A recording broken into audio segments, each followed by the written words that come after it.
Welcome to Mallett and Michelle on Dripping Springs from our new studio. Yay, our new studio, Michelle. How cool is this place? I know, I'm very excited. Very excited.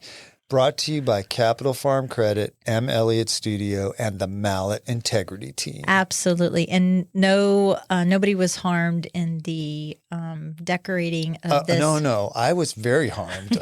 I could hardly walk on Sunday after spending all this time in here. But, man, it came out great. This is like professional quality here. Thank you so much to Montana for helping us out here. Wow, has it elevated. Her ideas on how to do this just blew my mind, and they came out better than I even ever expected. So we're super excited. Hey, our guest today, Jodi Mamula of Mountain Gateway.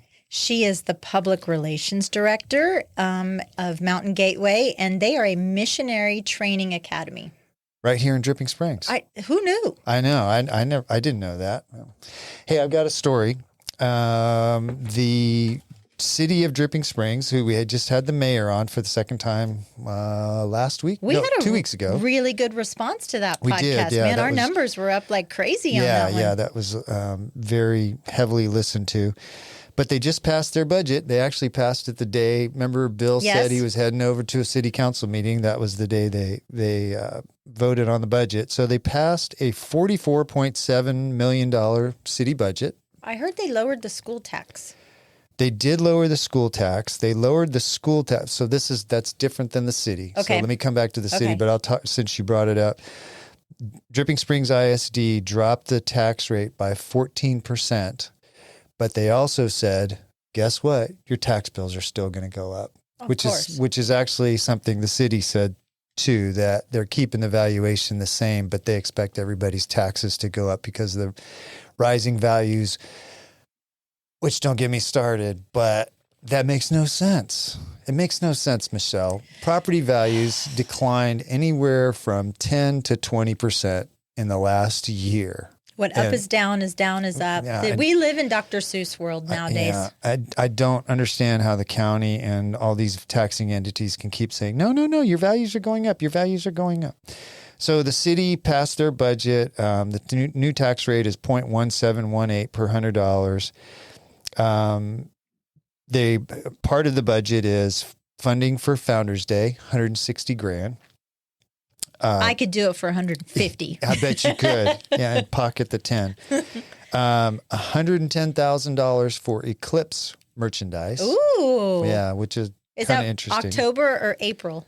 Both, I think. They're probably going to make a killing off of it. Because this budget is effective as of October 1st this year. Are we going to moon people on the moon? I don't know. I just thought. Mallett and Michelle at gmail.com if you want to complain about Michelle. They approved $1.2 million to remodel City Hall and improvements at the Dripping Springs Ranch Park, and then also to get plans for the updating of the Stevenson building there off of Mercer Street. Really? Yeah, $1.1 million in park improvements and $2 million for roads, which is about time. Some of our roads are getting atrocious. That's just in Dripping Springs, That's just Dripping Springs. That's not Ranch Road 12. That's not 290. That's Hayes Street and Bluff Street by Time and Doe where that big pothole is that will never go away. Yes, please fix that, Mr. City. How about $5,000 to the podcast of Mallett and Michelle? Yes, please. Yes, we'll promote the eclipse. Yeah, Steve will moon you on the eclipse. For $5,000, I would. To not moon you. Yeah. So did you know also it's officially fall in Texas? Can't tell. It's 90 degrees today. I actually got my boots out and I was like, it's still too hot to wear those. Well, the leaves only change here in Texas because they're dehydrated. That's it. That's the only reason why. Actually, there's some pretty dehydrated looking trees out there right now. God, we're supposed to maybe get some rain. I'm praying for rain. I do too. The weather has the turn of the weather. I was talking about this the other day. Just you can tell the way the sun is now setting differently. It's true. The shadows are different places. Yeah. So different parts of my yard are now dying than they were in August. Yeah. But I wanted to talk about that vehicle inspection. There's some misconceptions about that. Okay. So my husband and I were having this argument. My inspection is due at the end of this month. And I was like, no, you don't need to have your inspection. So 2025. 2025, people, I read it. He was proven right. And but you even in 2025, you still have to pay the $7.50 annual inspection fee without the inspection. What's up with that? I don't know. It's anarchy. That's crazy. It's like now it's just a random tax. We should just have things that stupid people do, and that would be one of them. If you ever sit down and write down everything that you spend taxes on, there would be a revolt within minutes in this country. Oh, okay, let's do it. Yeah, I'm serious. You think property taxes, sales tax, vehicle tax, it just, the list goes on and on and on of stuff that we pay taxes on.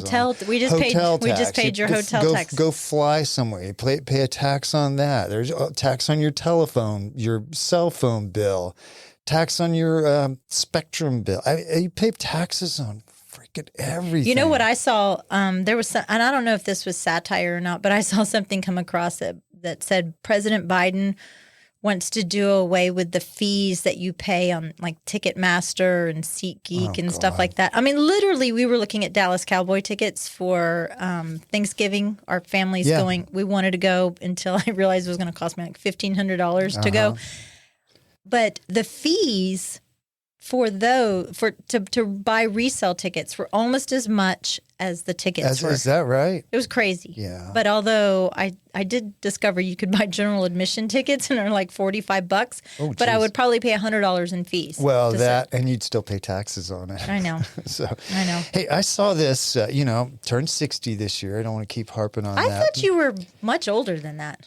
I feel older when I'm around you. Just kidding. No, so I saw this article I saw it in a couple places, but I can't remember, someplace online. Have you ever heard of battle rap?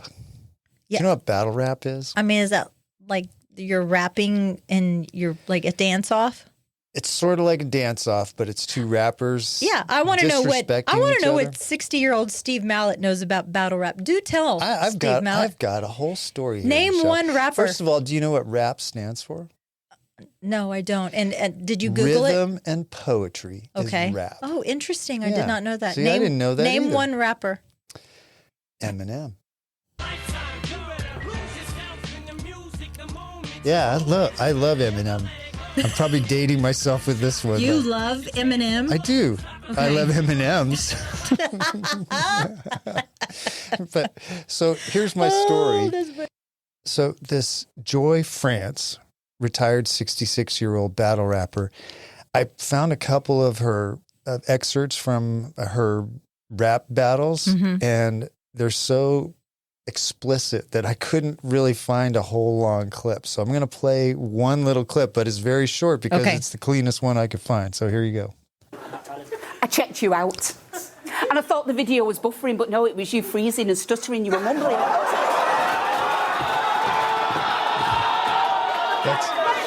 You were utterly...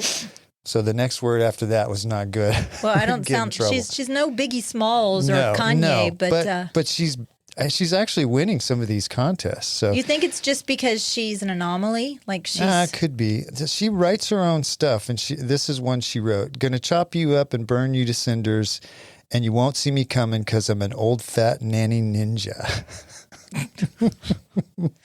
And she says when she goes backstage that security oftentimes thinks she's just some old grandma looking for the bathroom. Like, hey, are you here to watch your kids? Yeah, well, the bathroom's up front. I think the whole beauty about rap, though, is that they're able to come up with it just kind of on the fly, right? Well, yeah. Kind of like me.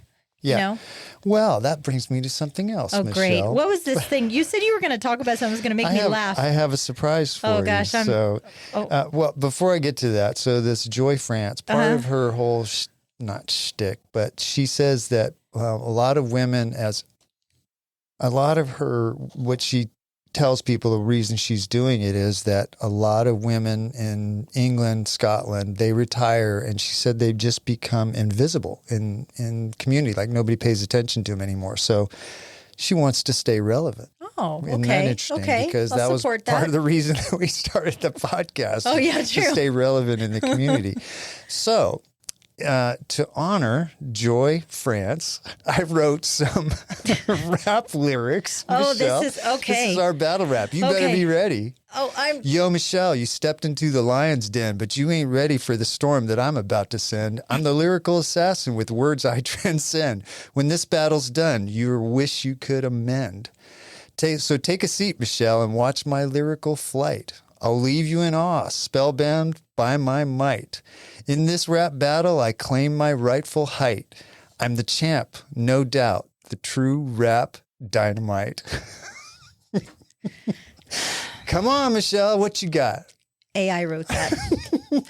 AI did write that. AI totally wrote that. I'm surprised you knew that. Did AI write that? AI totally wrote that. I said, write me a rap battle song against Michelle, and that's what it came up. Actually, I cut out a lot of it, but isn't that funny? Oh, bless Steve. That is actually pretty funny. The fact that you know how to do that. How to do AI or how to do rap battle? Yes. Well, okay, tying this all into Austin, there is a club off of 6th Street where you can go watch rap battles. And there's an actual league for rap battle called the Pure Bars Rap Battle League at the Soho Lounge on 6th Street. And if you just go to their website, you can find out. So if anybody wants to know, maybe see some people that are almost as good at me at rap battling, you could go to the Soho Lounge on 6th Street. Okay, so as you've been talking, I just asked AI to write me a rap battle about Steve Mallett. Let me tell you about a legend named Steve Mallett, a missionary spirit, no challenge too savage. He's got a heart of gold, a faith that's strong, spreading love in the gospel all day long. What? From Mountain Gateway, he took his stand. How is that? In foreign lands, he walked in the sand with Bible in hand. And they tell us that they aren't listening to us. It says, Steve Mallett, a warrior of light, guided by faith, he fights the good fight. Through valleys low and mountains high, he spreads God love. Never asking. That is weird. Why would it be pulling up Mountain Gateway? I have no idea. Oh, that's... We're recording.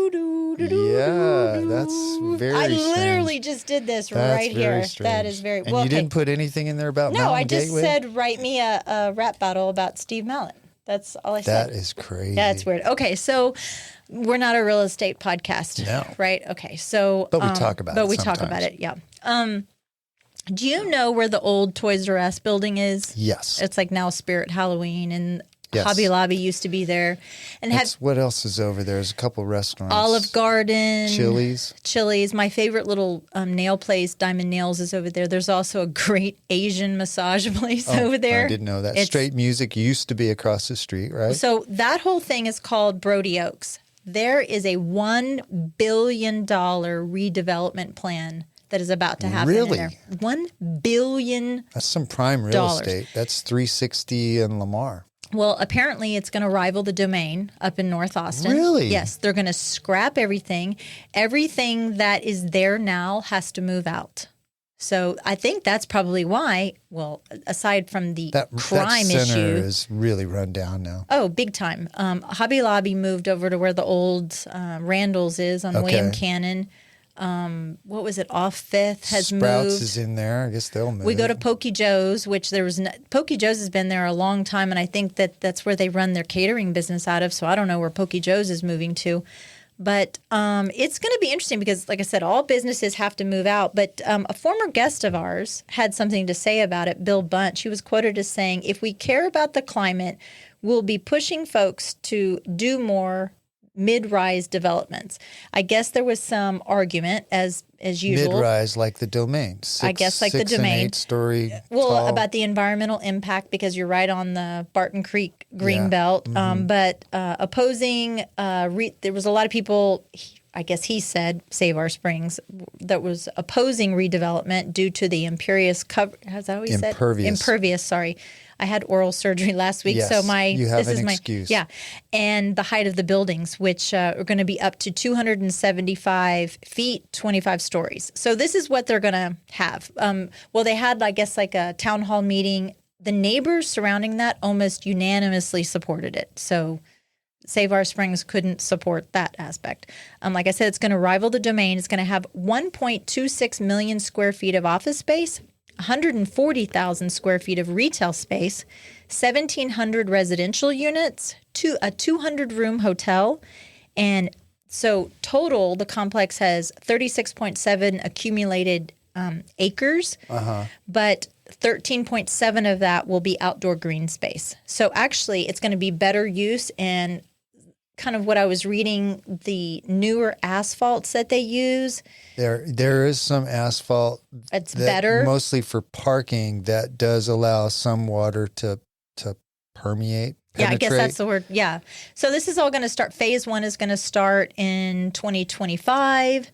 I think they're going to have, here it says, where the Edwards Aquifer meets the densest area of South Austin, will have to move or shut down completely all the businesses there. But the area across the way on Brody, like where Ross and TJ Maxx and all that, they are looking at doing some redevelopment there. Sunset Canyon, that whole area is not Sunset Canyon. What is it called? Sunset Valley. Sunset Valley. Yeah. Sunset Valley is looking at seeing what this development's going to do. Man, the whole South Austin thing is going to change dramatically, isn't it? I think it could be for the better, because the homeless population over there, it actually was very, very scary. You know, when I would go to Hobby Lobby, I was followed out to my car a couple of times. It just was very, very scary over there. They're going to have to get, just Austin in general is going to have to get on top of the crime. Hopefully, with all of the recent crime activity, like now in Austin, don't leave backpacks in your car where people can see them. Your windows will get busted. You know, that's like San Francisco. When I was in San Francisco a couple of weeks ago, my son, they were saying that they did not want to go down to Haight-Ashbury downtown. Because it's too dangerous. Well, even driving, if they see something in your car, there are thugs now that will bash out your windshield or your back windshield to get your luggage or whatever. Yeah. The same thing's starting to happen in Austin. So I have one quick story, and then we'll get Jodi in. It's not another song, is it? It's not another song. That was good, though. Come on. It was good. Come on. It was. Come on. You know what? I'm going to buy you some M&Ms after this. Okay. Remember, we've given a couple updates on this. Flo, that big tree that hangs out over Barton I just read something this morning about it. They have further researched it and heard from the public, and it has to come out. I know. It's going to die. That. There's no saving the tree. So I don't know exactly when they're going to remove it. And by the time this podcast comes out, they will have already had this. They were on October 4th. They had a memorial for what did they call it? Something like Celebration of Life. Yeah, Celebration of Life for Flo. I did see some really good ideas in the comments of social media, and they were saying that they would hope that some of the wood, they'd preserve the wood from the tree and maybe sell it off to the public, that would be nice. in order to replace the tree with something marvelous and beautiful. Right. And it is. There were some people that said, you know what? Because the tree hung out over the deck, then they said, just prop it up and build some kind of structure to support it. And somebody pointed out on social media, well, that's the only way some people in wheelchairs can access is down through that. So they'd be restricted from using that whole side of Barton Springs. So you really don't realize the beauty, I think, of all of the trees that we have in this beautiful hill country until you go visit somewhere else. You know, the thing that I get more often than not from my daughter-in-laws, when she comes here to Texas, she said, I see more clouds here than I ever see in California. The Texas sky thing is a real thing. When you're driving out towards El Paso and you see that big Texas sky, it's a real thing. They write songs about it. So yeah, it is. We're a beautiful state. We got a lot going for us. But let's take a little break and get Jodi Mamula in here from Mountain Gateway. Proudly sponsored by At Capital Farm Credit, they understand that owning land is more than just a transaction. It's a legacy, a future, and a place to call your own. For generations, Capital Farm Credit has been the trusted lending partner for land loans, farmers, ranchers, and rural dreamers just like you. Their personalized loan solutions cater to your unique needs, making the journey to land ownership smoother than ever. Capital Farm Credit, your land, your legacy. Visit CapitalFarmCredit.com or Mark Rutledge at 512-892-4425. Capital Farm Credit, an equal credit housing lender. Interior design should be an investment in your life and home. Let M. Elliott Studio transform your space, where interior design meets excellence in Central Texas. Beyond just selecting colors and furnishings, team principal and owner, Montana Elliott, is a trained and licensed interior designer. With her knowledge of architectural principles, building codes, space planning, and design theory, her team will work with you to understand your needs and lifestyle. From concept to completion, M. Elliott Studio is committed to enhancing your space with a timeless and classic style. Ready to redefine your space? melliottstudio.com, 512-781-0224.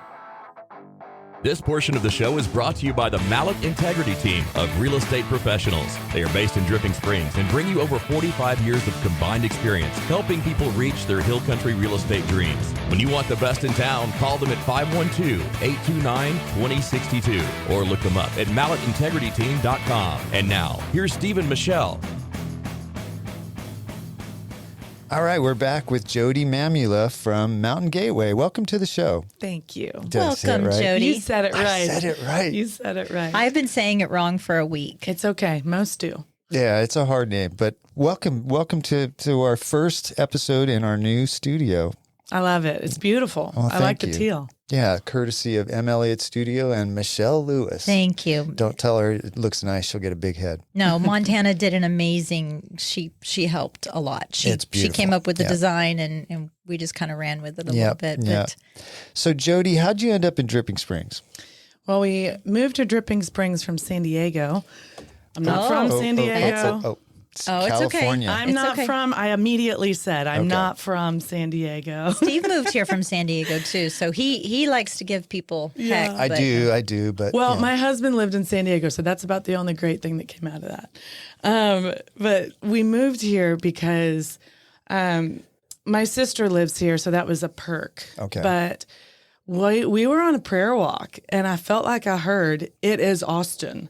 And we're like, what? You know, we love San Diego. We're plugged in here, but we started listening to the Lord's voice and we felt like, okay, let's move. So we did. I had a baby.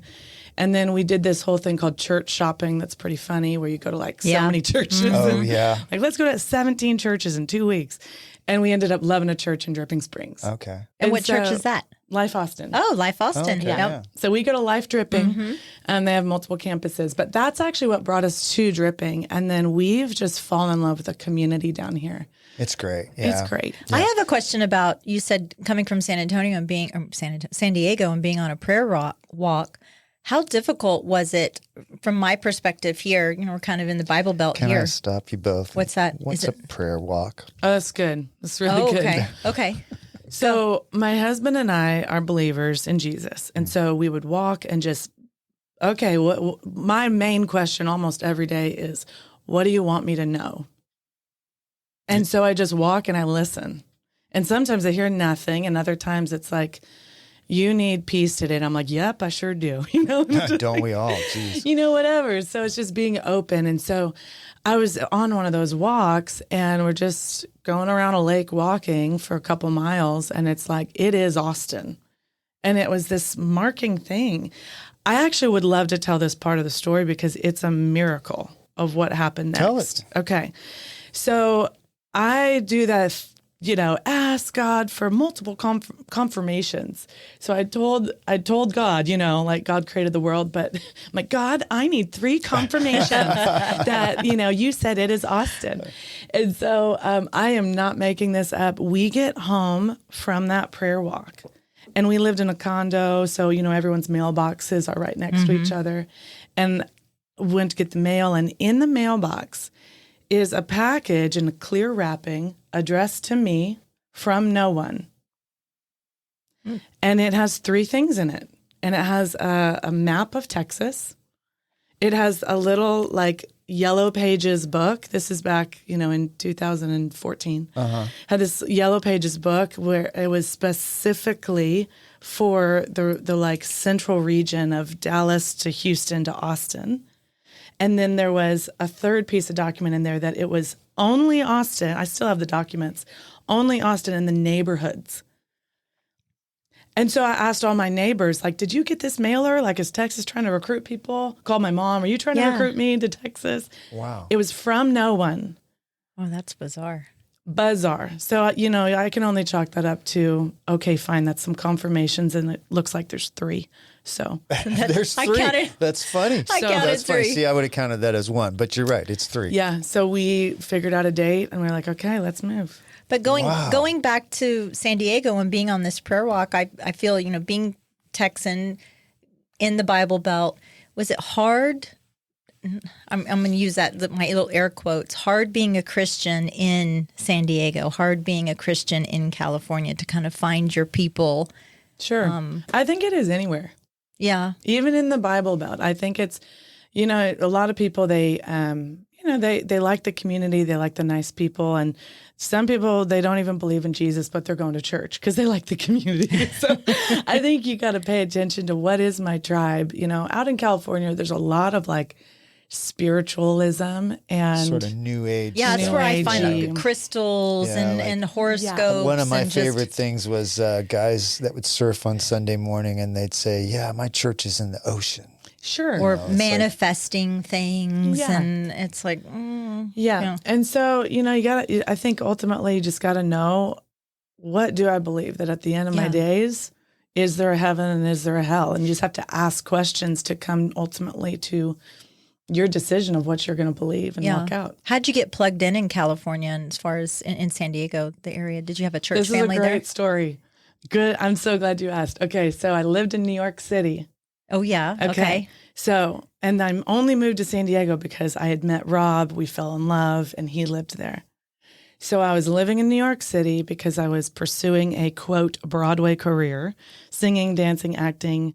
I was, probably still am, a really good dancer. And then I could sing, you can hear a little jazziness in my voice, got some timbre. But so I believed in Jesus, grew up in a Christian home, but never read the Bible, all that, right? So I'm in a show. I got cast in Urban Cowboy. Oh, cool. Yeah. And so they rewrote it. It flopped on Broadway. They rewrote it. I was a part of the original, rewrite, went on tour with them. And then because I kind of choreographed it, they're like, would you come set the show here? Would you come set the show here? And so I ended up in Urban Cowboy 6 times in a row. Oh. And one of our celebrity artists was a worship pastor at a church. She was like, well, come hear me sing at church. So I was like, yeah, I believe in God. I'll come to your church. Well, it was a spirit-filled church, quote, spirit-filled church. And people were raising their hands. And it's just really... Anyways. We called it volleyball with God. Yeah, volleyball with God. Yeah, totally. And it was amazing because the third time that I went there, the pastor, I'd never been around this. The pastor had he's like, somebody has an earache in their left ear. And I did. But I'm there with 80 people. This is a church in New York. In New York, Manhattan. Yeah. Really? Yeah. And so That there's sounds like 80 something people. you'd see in a backcountry church out in Louisiana or something. Yeah, In a revival, tent revival. Yeah. No, there's maybe 80 people there, and I'm like, I'm not raising my hand. Somebody else must have an earache. Anyways, nobody else did, so I'm like, fine, it's me, And I went down to get prayed for, and what I encountered was the Spirit of the living God, and I had told nobody that I had injured my spine, except for the spine specialist that I was seeing. I couldn't rotate, but I had all these contracts. So I just would bandage my rib cage and go dance and do the contracts because you kind of get blackballed, Yeah. So I got up from that prayer and literally my spine was fully healed. I had no pain for the rest of today. Wow. And that was in 2008, October 2008. So that's when I started believing in this, okay, God, who is God? I just experienced his presence. So I kind of stopped doing the Broadway thing because it's just a little raunchy. And I was like, I want to find a husband. I want to have kids. I want to put them in bed at night and not have a show. So I was ready to leave that career. And I got into some fitness stuff and within the church. And this is where the connection is, because I went to a conference for this church, and it was like a worldwide leadership conference for, I don't know, I think they had 800 Christian churches that were in their network. And Rob's roommate was there. And Rob's roommate from San Diego, from the church in San Diego, Christian church in San Diego, came home from that conference and was like, I think I met your wife. Oh, wow. Wow. And he connected Rob and I through Facebook to talk about this fitness department. Wow. And we fell in love. Aw, Yeah, that's so- a sweet story. Yeah. That's a sweet story. So now you're called to go to Austin. Yeah. Right? And Dripping Springs ended up within that realm of that's where I want to be. Yeah. Yeah. We feel like Dripping Springs like has my heart. Like I may move I different think a lot places. of people feel that way when they move here. Yeah, you Yes. fall in love with the community. And I think it's the community. I think it is the people, the families, Yeah. but I also think that God is doing something amazing in Dripping Springs. There's a unity among many different denominations and churches and people that they want to support one another. There's some weirdos that don't want to support each other, but they're probably from California. I'm just kidding. I'm kidding. And they spend a lot of time on Dripping Springs neighbors. Or Gripes and Grins. Yeah, Gripes That's and the new Grins. one. 99% Yeah. of people, Yes. they want to support one another. It's true that they have I think Founders Day, they have a bunch of all the churches in The one town. church. Yeah, Uh-huh. one church. That's Yeah. pretty cool. And like 1,000 people show up for Yeah, that. It's huge. I don't know if this is the accurate number, but somebody had said 1,500 people. I believe it. Yeah. yeah, there was a lot of I people. remember the first time they did that. I there was do like too. 50 people out there or something, but now it's huge. Yeah. So when you moved here from San Diego, you were not connected to Mountain Gateway No. in any way. Didn't even know it existed. Really? It had been here and existing, but we heard about Mountain Gateway through friends of ours. And Mountain Gateway's mandate is to find workers and help them stay. And when I say workers, I mean people that are willing to go to the mission field and bring the gospel of Jesus Christ, the Bible, to an area or multiple areas. The whole world is what we're called to do. But that's what Mountain Gateway is all about. And they have a training academy in Dripping Springs. That's wild. Yeah. So when I found this out through my friends, I was like, in Dripping Springs? Like I was just... And So people come from all over the world to learn how to be missionaries at Mountain Gateway. yeah. So kind of go with me on this journey here. If somebody says, I would like to be a pastor, Okay. then they go to Bible college or I want to work for the church. It's like, okay, here's your road for training. Sure.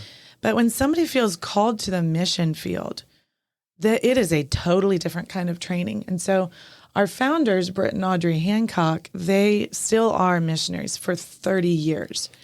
And so when this mandate came on our founder, Britt Hancock, he knew, okay, well, I got to be a missionary first before I just have an academy.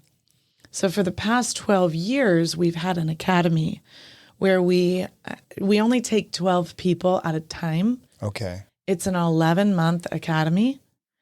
And the people that are coming to this academy, they think that the mission field, potentially becoming a missionary, is what God's calling them. But really, the 11-month is like phase 1. And they get training from different anchor churches that we have. So they spend a couple weeks in Maine at an anchor church. They spend a month in Mexico on our Mountain Gateway This campus is part in of the Mexico. 11-month training. Yeah. Okay. So they get a really thorough training, including 90 days in the literal wilderness, where they learn, obviously, massive resilience. So training to be a missionary is very different. Where Rob and I plug into this staff equation is that we help churches, businesses, and people connect in and support missionaries. So that could look like financial, which is amazing, but it could look like prayer. It could look like a lot of things. But most churches, they have no idea what to do with somebody if they say, I feel called to the mission field. Right. And so we want people to know there's an academy right here in Drip. Yeah. Are there other academies like this in the country? Because I've never heard of this before. So Is it kind of a one of a kind thing? It is a one of a kind thing. And I think God's doing something through that. There's amazing programs like, I'm sure you've heard of YWAM, or most people have heard of, they've heard of some kind of missionary organizations. Yeah. Samaritan's Purse or something Sure. like that. Sure, but not that are training people to be successful on the mission field. That's the training aspect is very interesting to me, because when I was looking up the missionary kind of just path that there takes, there's an evangelistic aspect, the discipleship, the social services, the cultural adaptations, community building, and the translation and the education. And when I was looking at y'all's story, it's like you're breaking this down into all of these and combining them all into like this beautiful religious soup, and helping them guide their path to what they want to be. And I just think, as far as a missionary, it's like my idea of being a missionary was always the Church of the Latter-day Saints, right? Sure. We have a huge Mormon population here in Dripping Springs, and I know a lot of my children's friends have gone on their 1 year missionary aspect. Yeah. So how is that for people that kind of that's their equate? That's what they That's their equate that reference, to. Yeah, exactly. So how does that different to what you guys are doing? That's an awesome question. So I'm going to start with the problem. So the problem is that most missionaries leave the mission field because they cannot get along. They can't get along with other missionaries? Correct. Because guess what? We're human. And that's true. And humans are a mystery. The first rule of Missionary Fight Club is we don't talk about missionary fight club. I was going to say, that's why I stay at home for 2 days on the weekend. Exactly. I don't like to be around other people. That is interesting, yeah. Don't bump into other humans. It's rough. Yeah. And so when you think about, hey, I'm going to go on a mission, and that is commendable, and that's awesome. They usually come back after a year, and it's like a part of their character and growth development. This is very different. I'm called to the mission field, and I plan to live on the mission field, go into this is how Mountain Gateway views it. Okay. So I'm not saying this is correct, but this is how we view it, is that a missionary is somebody that goes to a foreign land that they don't know the language most likely. Mm-hmm. They don't know the people. They don't know the culture necessarily. And the mission when they are there is Mm. to bring the gospel. So the first 11 months of an academy is like resilience. Are you even called to this? Let's get you an opportunity to get into conflict and learn, give you skill sets to work through how to deal with people. It's Mountain Gateway Fight Club. Yeah, I was going to say. Because when you say conflict and you think of countries like Nicaragua, you think conflict, but you're talking about two people arguing about what they're going to have for dinner kind of thing. Yeah, sure. I think it should be like this, and I think it should be like this. And so, sure, leadership conflict, rise above that garbage. But then you're in another culture. And so the context of dealing with those people is a whole nother thing. Yeah. So Mountain Gateway, we want to go into an area and we want to raise up indigenous people that live in the land to be leaders and to bring the gospel and to be bringing the gospel to multiple villages, so that the single missionary from America, everything's not rising and falling on that one person, but we are truly making disciples. So an example of that is we've been in an area in Mexico called Quetzalan, and there was literally, imagine that there was zero gospel in this 20 years ago. There was no Bible. There was nothing. Britt and Audrey and their family, Jacob and David and Aspen and Hannah, they drove and they found Quetzalan. And they began to talk person to person about what the Bible. How big a town is this? I would need to look it up to be Just accurate. guess. Is it 500? Is it 10,000? 50,000? No. It's very small. Okay. It's in the villages. It's in the 500. jungle. It's a village in a jungle. Okay. So maybe 500. Okay. Sure. Let's just say this, that whenever our mission team goes to Quetzalan and we bring a mission team there, the village that we go to, a way in which they say, "We're so glad you're here," is they feed us. And so it could take them about a month to, harvest what they need to harvest to have a boiled egg for every person. Oh, geez. And so you see a different kind of life because they have joy. They have Jesus. They are so filled with life and love. And yet their very best to maybe somebody here in Dripping Springs would be like, just go to the grocery store and get a dozen eggs. Right. Like, no, their chickens laid those or they made tortillas. I've heard that and I've read that in a number of places where people that have much simpler lives than we have here in the United States tend to be happier because a lot of the stuff that we crave in this country brings problems and issues. Well, it brings pride. Well, yeah, it does. Yeah, but it also, they don't have car payments and mortgages and property taxes and all that stuff to worry about that just burdens us here. They're just taking care of their family and living day to day, and there's some joy in that. I actually fall asleep some nights craving that. I was like, wouldn't it be nice? I want to know about the or how Mountain Gateway addresses the argument against going into a foreign country versus going into the mountains of Kentucky. Sure. And so That's a good question. Yeah. I love it. The simple response is just that's where we are called. Okay.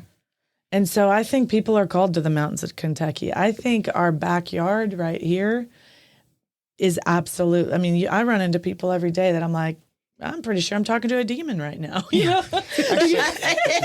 Actually, since you said that, that's actually one of the questions I have. When you're out, because you obviously wear your faith, it's very obvious that you're full of faith.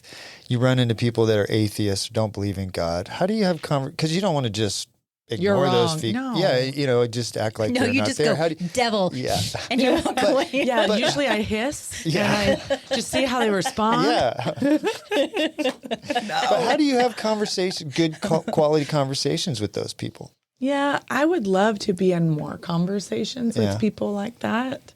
I think they actually normally have a lot of questions. And so I've learned to love people through asking them questions.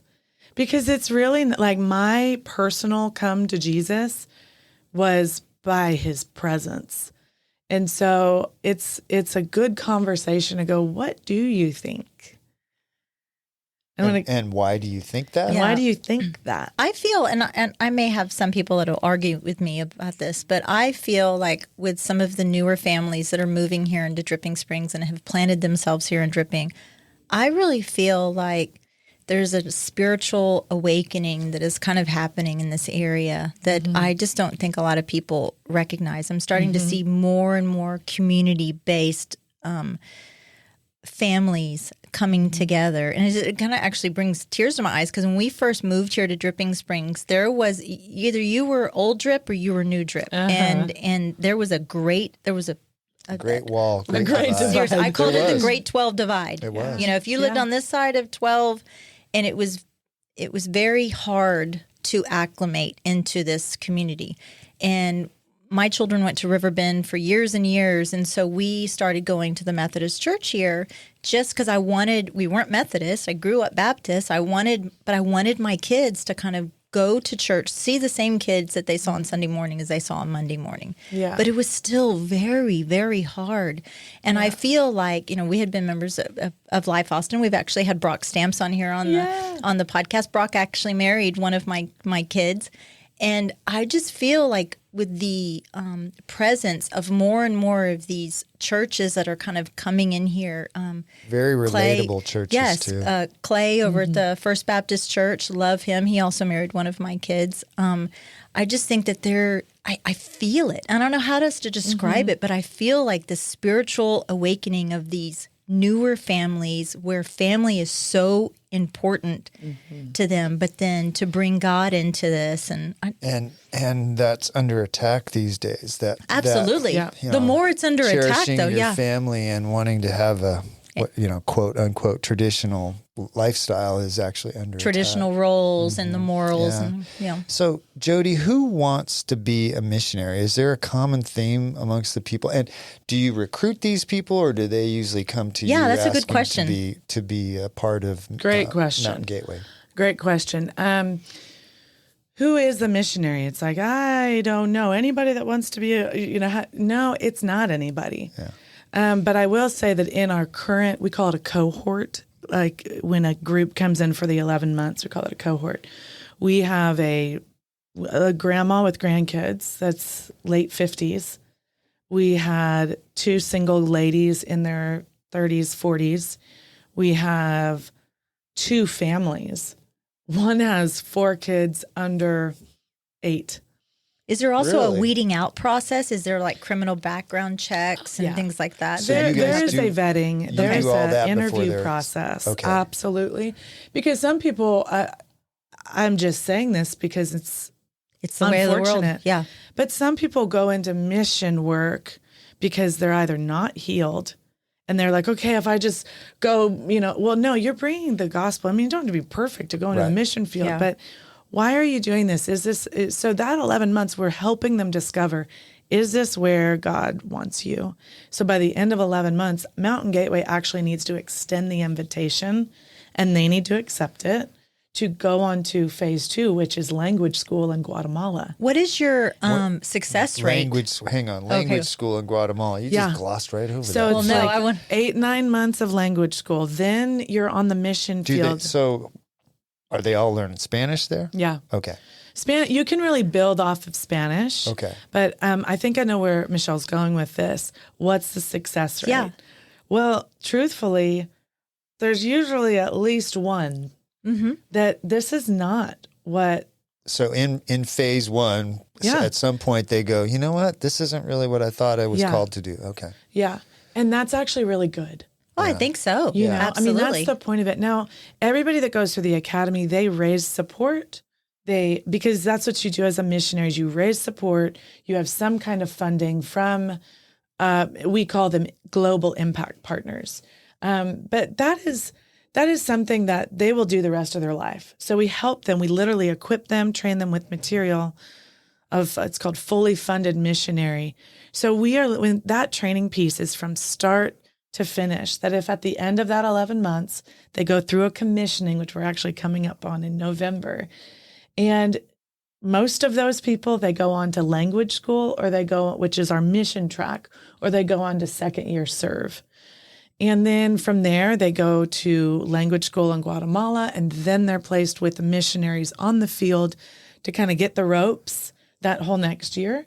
And then after that, they may become a, quote, pioneer missionary. And that's what Britt and Audrey did. Okay. Jesus, where do you want me to go? Find an area that has no gospel. Is it Yeah. at that point that they split off from Mountain Gateway? No. And they become their own thing? No? I mean, they certainly could, but Mountain Gateway, find workers and help them stay. The staying part I want to focus on for a moment because missionaries, 71% of missionaries, and we all know that statistics are made up on the spot, but 71% of missionaries leave the field because they don't have prayer support and a prayer support that is vibrant and real. Like not just like praying for you emoji, Yeah. like somebody that's really coming up under them. And so we also have a prayer pastoral branch at Mountain Gateway that is caring for them. And that's actually a part of the facility that's here in Dripping. So you guys got to come out to it. Yes, would love I'd love to. to see it. Love to have you guys out there. But there's this beautiful lodge that when missionaries need to come off the field for health and wellness, mental, emotional, they need to get their funding in place. Yeah. We're not charging them to come off of the field and stay for a month or 2 months. We just had somebody stay that was about to have a baby, and they're in Nicaragua. They came and they were, I think, 7 or 8 weeks on the property. And so we're able to help them stay by supporting their health and their well-being. Because you can imagine when you are not living with electricity, potentially running water, when you go to the market, you have to wash your food a certain way so you don't get certain parasites. It's hot. I mean, it's just, you have to be I was just resilient. going to ask you, as being a missionary, a hard lifestyle, but you just answered that. It Sounds is really tough. hard. You have to know. I think everybody has to know this. So it's like, what am I called to do in my life? Yeah. At the end of the day, am I going to say I did what I was born to do? And I think if someone's not happy with their life, my encouragement is to change it. So is the funding in order to attend Mountain Gateway, is it self-funded, or is Mountain Gateway giving these Is missionaries Mountain Gateway independently stipends? Yeah. supported outside, or do the people that come, what do you call them, cohorts? Mm-hmm. Do they come with their own financing to pay for their 11-month stay? So yes and yes. The cohort does raise their funds outside of Mountain Gateway. People, individual people they've reached out to, I feel like I'm called to become a missionary. And we actually equip them of how to reach out to people. It's called Fully Funded Missionary. So that curriculum, we train them, we take them through it. It's amazing. But then we have global impact partners. And a global impact partner is helping all kinds of things function. One of those things, for example, is one of our missionaries. Her name is Nicole, and her husband, Jason. They have the Village Global. The Village Global has 2 children's homes in Mexico, and they rescue kids that have been sex trafficked. Oh, geez. All of them children. It is absolutely amazing. I mean, what they do, literally putting on the bulletproof vests themselves and going in and getting babies from different cartel, is literally it's what they do. So they're rescuing That's and they're crazy. taking them to these safe houses, these They're orphanages, okay. yeah. Wow, that's crazy. They've rescued over 1,300 children, and they literally are heroes. And even so much that there was recently a case that an American girl was trafficked when she was 8 years old to Mexico. They found out, and now she's 15 years old. And they found out, the FBI put all the pieces together somehow where they were. And the FBI called Nicole. Said, would you guys go in? And they did. They rescued her.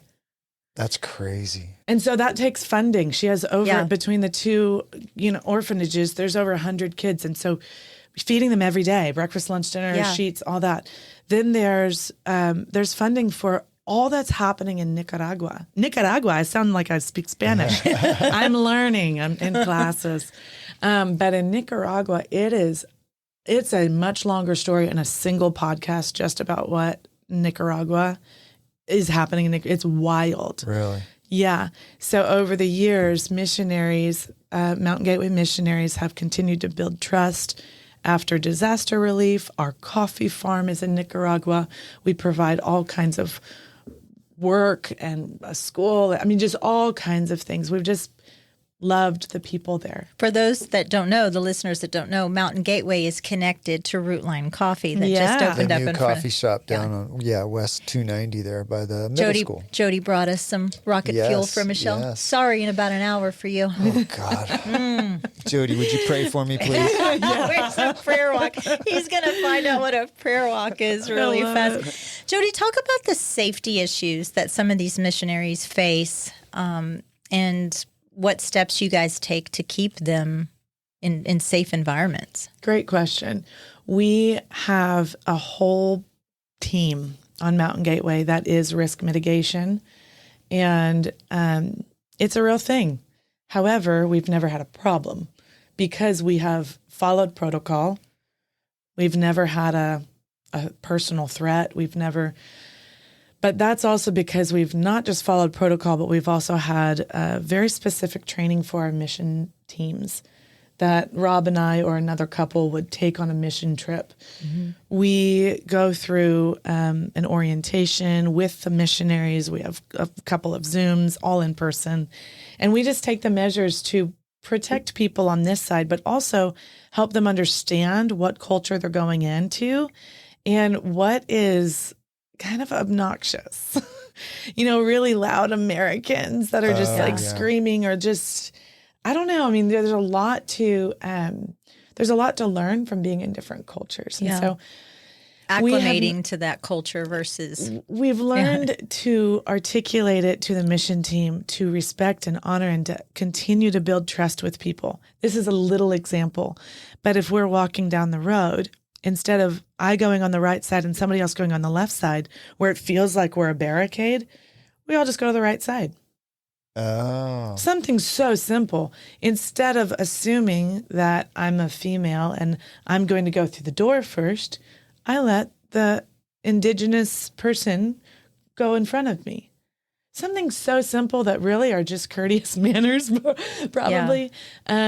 But that builds respect. It does. Yeah, because I've been overseas and seen some really loud, obnoxious Americans, and it turns everybody off, and it's really obvious when that happens. It is. Yeah. It is. But as far as the safety goes, it is a real thing. Where one of the children's homes is in Chiapas, and there's drug wars constantly happening, and so we have an intercessing. It's called intercessors, are like prayer warriors that imagine they just pick up the bricks of problems in prayer. And so we have an intercessor team built for Nicole and Jason. We have an intercessor team built for Britt and Audrey. We have an intercessory team built for our missionaries. And that's actually also a part of the campus. We have prayer rooms with bullet points of what to pray and how to pray and who to pray for. And people can go and reserve those prayer rooms at any time.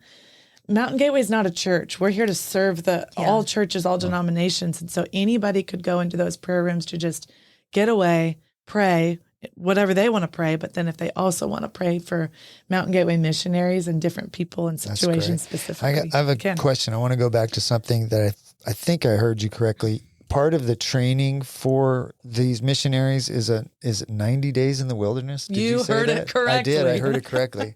I want to hear about that. You would love that. I think I probably would. As there's sweating involved, because I'm not doing that. Yeah. I imagine that's super important if you're going It's to really Nicaragua or some in a little small village up in the mountains in Mexico. You have to have that. But what does that look like? Oh man, where to start? So, no, it is incredibly important. Here's why. And is that here in Dripping? Well, they actually go to 3 different states. Okay. So a part of this is preparing them for what could be. Are they going to be backpacking? Potentially. Yeah. Are they going to be camping? Maybe. Maybe not. You know, I mean, are they going to clash with other people? Most likely. I mean, there's conflict everywhere, and that's okay. But Montana and Wyoming and Colorado they do a month in each of those states. Oh, wow. And the training branch of Mountain Gateway, they really should be the one that like pulls this apart. But I'll give you like the cliff notes is that they learn how to literally survive in the wilderness, and they learn how to make their own blankets like if you had to, could you? Yeah. That kind of thing. And so there's one part of their training where they have a tarp and a knife, and they sleep outside with a tarp and a knife. Wow. And they do that for an extended amount of time. And you can imagine the fears, the tears, the frustration that they have to bump into themselves and lean on Jesus. Yeah. And everyone that has done it says that was the absolute best and worst thing. Like that was I could see that. hardest thing that built a resilience in me that you can't comprehend. Right. So that's what experiential learning is that it's not classroom. You learn something and then you go do it. So I want to build off that just a little bit, because a way in which people could actually get like a drop of that, if they're interested in building their leadership and character, is we have something called wilderness intensives. Okay. And those are 7-night wilderness intensives in Montana. Mountain Gateway has a ranch in Montana. And when I say wilderness, it's a certified area in a national forest called the wilderness. And so there's no electric anything. There's no gas powered anything. I mean, it's really remote and it's beautiful. But we have modules that marry leadership and Jesus. And so that happens throughout the summers. And if someone is interested in, I want to figure out how to really get to my liminal space. Yeah. They're going to love looking into that and That's having cool. a conversation. How long has Mountain Gateway been around? Well, they've been training missionaries for 12 years. Okay. They've had that property off of Bell Springs for way longer than that, but they didn't have the money to develop it. So there was a trailer on 10 acres for a long time okay. with a slab of concrete. And just bit by bit, faithfulness, little by little by little by little. Now, when you guys see it, your jaw will be dropped. That's cool. There That's cool. is one of the things that the cohort does is they're about 3 months on that campus, and they build something. So they learn. We have a beautiful wood shop that's like commercial grade wood shop, and they learn how to do all the things so that if they had to, they know how to.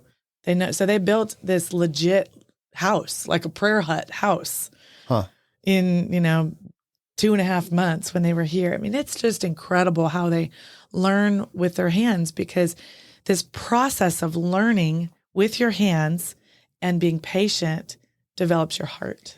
What do you want the community to know that you haven't told us about Mountain Gateway, and how can this community support you guys to continue this wonderful work that you guys are doing? I would love people ultimately to ask if they should be a part of some aspect of Mountain Gateway. For me, that does sound like prayer, like praying and going, is this a nonprofit that you want me to give time or money or go on a mission trip and see the mission field? And maybe it's that you feel called to, helping kids that are being rescued out of sex trafficking. Maybe you feel called to church plants. But I feel like God calls people and that he pulls their heart into an area that they are to make an impact. And so I would want people to pray. And if that is something you're interested in, then have a coffee with me. I'll take you to Bruce. Yes, right? So We can talk about people go on mission trips for like a week? Yeah, And can they get connected to that through Mountain Gateway? they can. Okay. Yep, So- they absolutely can. We have dates on our calendar, and then we reach out to people that have gone to mountaingateway.org, or they've reached out to me on my Instagram, or they've reached out to Mountain Gateway on their Instagram, which mountaingateway.org, Jodi Mamula Fam, any of those things you can I was find actually us. going to ask you about that. In this digital world, is social media a big part of you guys spreading the word about what you do? We use social media because it's the way people talk. Yeah, I know. And that's cool. But ultimately, we all know this. We Building community. It's sitting with community. Belly button Yeah. to belly button is Yeah. what we used to Yeah. say. Yeah. Like, Yeah. and that's how people feel the love of Jesus, is just like talking with them and hearing what's in them. So we've talked a lot about Mountain Gateway, but I want to kind of bring it back a little bit to the personal level. And you're raising 4 kids here in Dripping Springs. 4 boys. Oh, goodness, goodness. gracious. We only make boys. Goodness gracious. So you said you're not an animal person, and now you're raising chickens or something? Yes. I do this thing where when something's really hard, I just Make it harder? I'm like, well, I don't want to do that, so I'm going to do it because I'm going to grow from doing it. And so whether that's working out, like I just had a baby 7 weeks ago. So Oh, my goodness. Holy cow, Jodi. So I started working out like at the 6-week mark, like walking, and I didn't want to run yesterday, but I was like, we're starting this thing, and I hated every single stride. And I was like, we're doing this. We're doing a minute of running and a minute of walking and 20 minutes. So the chickens are like, hey, I don't want animals. Let's get chickens. Okay.